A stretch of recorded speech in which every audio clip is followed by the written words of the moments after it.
Fox on top of a country that could be 10 days away from shutting down. No progress on the budget today, no compromise on the spending today. And we all run out of cash in just really a matter of days, or by about the 18th or so. That is when the government could be forced to close its doors, but not necessarily its books, because we would still pay our bills and our bondholders. But my next guest says, to what end? Why not just bite the bullet and bite down hard on a default, or at least open up the possibility? Economist Dambisa Moyo says companies and a lot of countries have done it and lived to see another day. I guess that's true.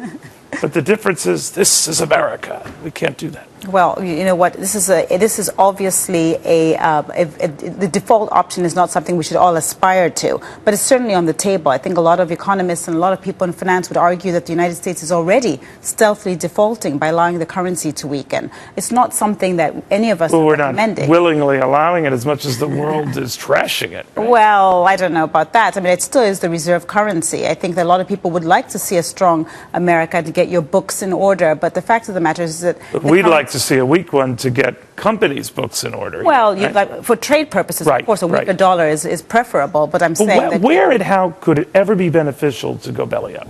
Well, if you can't afford to pay. I mean, the fact of the matter is that we've seen 100 basis points increase in the 10-year yield between September and now, and obviously there will be increasing pressure on whether America can pay her interest rate debts, especially with the competing concerns about healthcare costs and pension costs. These are the systematic and the sort of larger strategic issues that the United States has to deal with. And obviously, the notion of defaulting is not off the table, but certainly it's not a zero probability of occurring, but obviously it's not something that anyone would aspire to. When companies default, and even countries look at defaulting, or they're renegotiating all their contracts. I guess in countries' case, they're public worker contracts. In our case, maybe it would be Social Security, Medicare, Medicaid.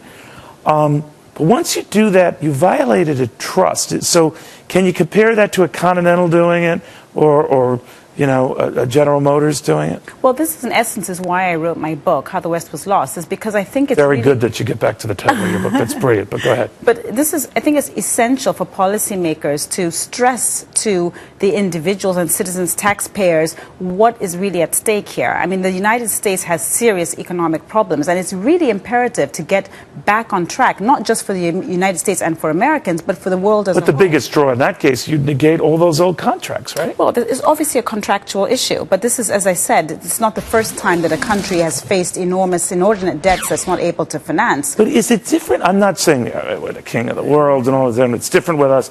But there is a trust factor built into Social Security promises we made, payments we make, Medicare promises we make, payments we make, military commitments we make.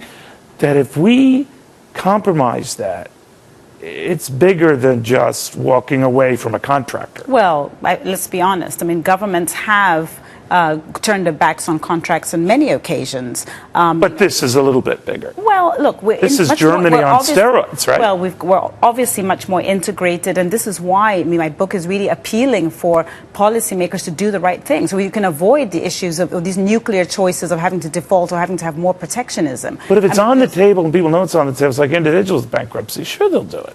Well, look, as I said to you already, the stigma's gone. Many financiers would argue that they are doing it in a stealth way. But so just say it. Well, I think most people in finance would say that they're already doing it. But the fact of the matter is that we know that the structural, systematic problems in the U.S. economy are not necessarily being dealt with. All right, How the West Was Lost, on a toe-tapper, positive, upbeat note.